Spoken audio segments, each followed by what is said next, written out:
running with 3 postural distortion patterns that Nasm is going to potentially ask you when you're taking that Nasm CPT. If you are tuning in for your first time, I am your instructor for our in-person internship here in La Jolla, California, as well as our online instructor for our past Nasm CPT course.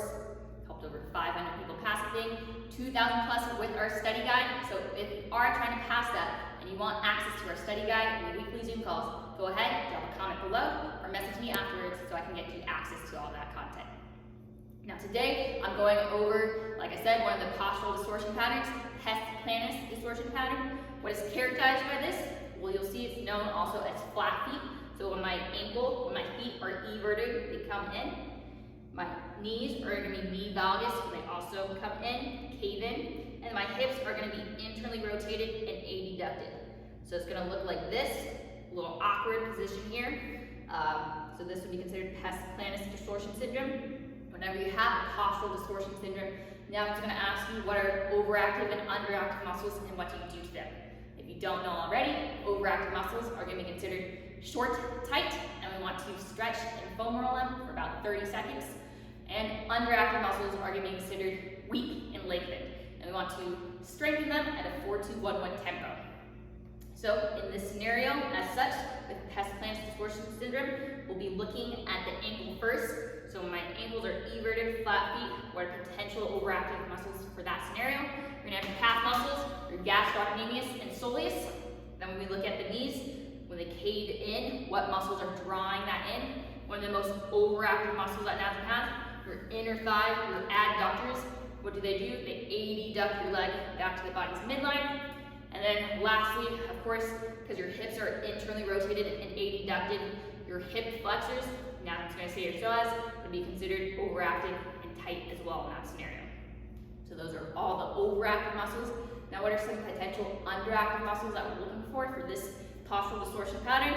Once again, we're looking below, we look at the feet. If the gastrocnemius is overactive, which is an antagonistic muscle, so the opposite, it's going to be in the front anterior side, your shin muscles, your anterior and posterior tibialis. Of course, when we're looking at the hips, internally rotated and flexed as well. Opposite, again, of the hips, antagonistic muscle is going to be your glutes, max and meat. Said it before in the video about the other postural distortion patterns, but the glutes, we want to strengthen them at a 4-2-1-1 tempo. Now he's going to have this exercise. You've never heard it before, called tube walking. It's the band walking. So you put a band around below here, and you go side to side. Once again, this is all information that you're going to need to know if you want to pass the Nasm CPT.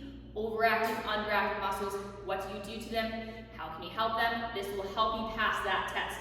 But afterwards, like I said in other videos, go ahead, get rid of that information because you're not going to use this. It's not going to be practical when you're actually training your clients.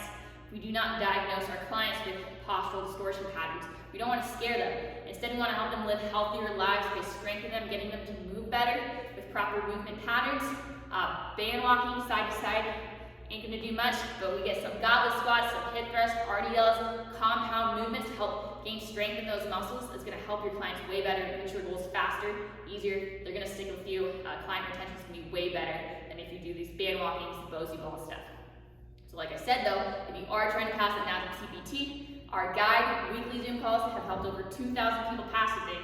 So if you want access to that, like I said, drop a comment below or message me to find out more about that. And of course, more importantly, if you're trying to become a great, successful personal trainer, then I highly advise that you guys further your knowledge. Take an internship like yourselves.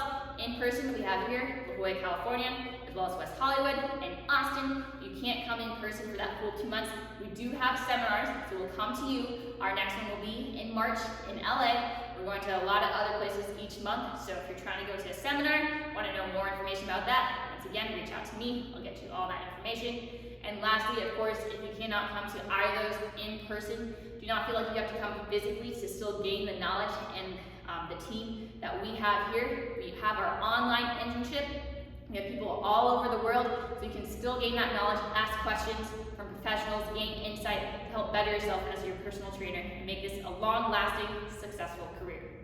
So of course, before you leave, make sure to like, comment, share, and subscribe. And of course, you can follow me on active at ACT7VE, as well as Show Up Fitness Internship. We do have have a website, www.showupfitness.com. And of course, our new platform is U-Screen, so once again, if you need help with that, go ahead and message me. I'll help you navigate through that process.